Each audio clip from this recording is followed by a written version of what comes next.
ভাপার কথা ভাবলেই মুখে জল চলে আসে, তাই যে ভাপাই হোক না কেন কম সময়ে ঝামেলা ছাড়া ঠিক এরকমই মুখে জল চলে আসার মতো সুস্বাদু ভাপার রেসিপি আজ আমি আপনাদের সাথে শেয়ার করব। নমস্কার বন্ধুরা, ভাই বোনের হেসেল ঘরে সবাইকে স্বাগত।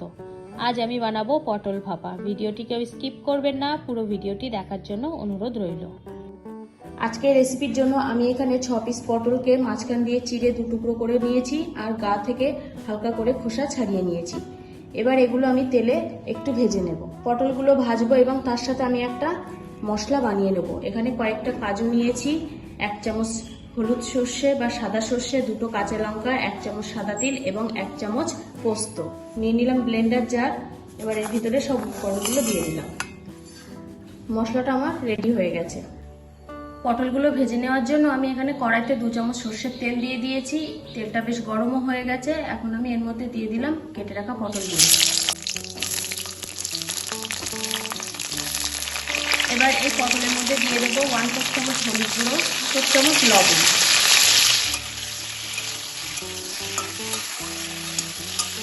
এবার এটা 2 থেকে 3 মিনিট আমি ভেজে নেব। পটলগুলো 2 থেকে 3 মিনিট আমি ভেজে নিয়েছি। দেখুন হালকা রং ধরেছে। এবার এগুলো তুলে নেবো। খুব বেশি ভাজার দরকার নেই, হালকা ভাজলেই হবে। এগুলো আমি এবার তেল থেকে তুলে নিলাম। পটলগুলো সব ভাজা কমপ্লিট। এবার আমি রান্নার পরের স্টেপে চলে যাব। পটলগুলো ভাপে বসানোর জন্য আমি একটা টিফিন বক্স নিয়ে নিলাম। টিফিন বক্সটা আমি আগে থেকে তেল ব্রাশ করে নিয়েছি। এবার এর মধ্যে দিয়ে দেবো যে মশলাটা বানিয়েছিলাম সেই মশলাটা। বাটি ধোয়া জলটাও দিয়ে দিলাম। এবার এর মধ্যে দিয়ে দিলাম 1/2 চামচ লবণ। যেহেতু পটলে আমি লবণ দিয়েছিলাম সেজন্য এখানে আমি 1/2 চামচ লবণ দিলাম। 1/4 চামচ হলুদ গুঁড়ো, 1/2 চামচ জিরে গুঁড়ো, 1/4 চামচ গোলমরিচ গুঁড়ো। কালারটা সুন্দর করার জন্য দিয়ে দিলাম 1 চিমটি রেড চিলি পাউডার। এবার দিয়ে দিলাম 1/2 কাপ দুধ। এখানে আপনারা নারকেলের দুধও ব্যবহার করতে পারেন। আমি এখানে আমুল দুধ লিকুইড করে দিয়েছি। সবকিছু উপকরণ ভালোভাবে মিশিয়ে নেব।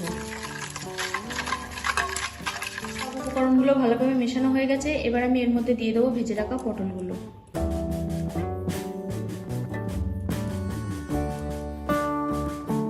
এবার দিয়ে দেবো 3 চামচ মতো সর্ষের তেল। ভাপায় কিন্তু সর্ষের তেলটা মাস্ট। সর্ষের তেল ছাড়া ভাপার ফ্লেভারটাই আসবে না। আর দিয়ে দিলাম 2টো কাঁচা লঙ্কা। সবকিছুকে আর একবার একটু মিশিয়ে নেব। এবার টিফিন বক্সটা আটকে দিলাম। এবার এটা ভাপে বসাবো। কড়াইতে জল বসিয়ে দিয়েছি। এবার এর মধ্যে দিয়ে দিলাম একটা স্টিলের স্ট্যান্ড। স্ট্যান্ডটাকে আমি এইভাবে উল্টো করে বসিয়ে দিয়েছি। এবার এর মধ্যে বাটিটা বসিয়ে দিলাম।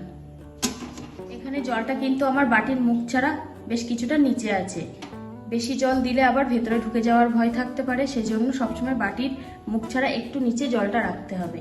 এবার আমি একটা ঢাকনা দিয়ে ঢেকে দিলাম 15 মিনিটের জন্য। 15 মিনিট হয়ে গেছে। আমি এবার ঢাকাটা খুলে নিলাম। গ্যাসটাকে অফ করে আবারও আমি কিছুক্ষণ ঠান্ডা হতে দেবো বাটিটা। বাটিটা ঠান্ডা হয়ে গেছে। এখন আমি এটা নামিয়ে নেব। এবার আমি টিফিন বক্সটা খুলবো। এবার আমি পটলগুলো ভালোভাবে একটু মশলার সাথে মিশিয়ে নেব।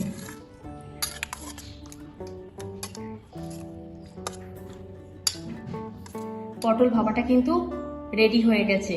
দেখতে কত সুন্দর লোভনীয় হয়েছে। দেখুন আমি একটা পটল কেটে দেখবো যে পটলটা সিদ্ধ হয়েছে কতটা। দেখুন পটলটা কেটে গেল। এখন এটা গরম গরম ভাতের সাথে খেতে কিন্তু দারুণ লাগবে। আপনারা যারা দেখছেন এতক্ষণ ভিডিওটি, তারাও অবশ্যই বানিয়ে ফেলুন এইভাবে ঝটপট পটল ভাপা। এবং কেমন হলো আজকের রেসিপিটা অবশ্যই কমেন্ট করে জানাবেন। কিন্তু আজকের রেসিপিটা তাহলে এই পর্যন্ত। যে সকল নতুন বন্ধু আমার ইউটিউব চ্যানেল থেকে দেখছেন তারা অবশ্যই চ্যানেলটিকে সাবস্ক্রাইব করে দেবেন। আর যে সকল বন্ধুরা ফেসবুক থেকে দেখছেন তারা অবশ্যই ফেসবুক পেজটিকে ফলো করে দেবেন। আজ তাহলে এই পর্যন্ত। দেখা হচ্ছে পরের কোনো নতুন রেসিপিতে।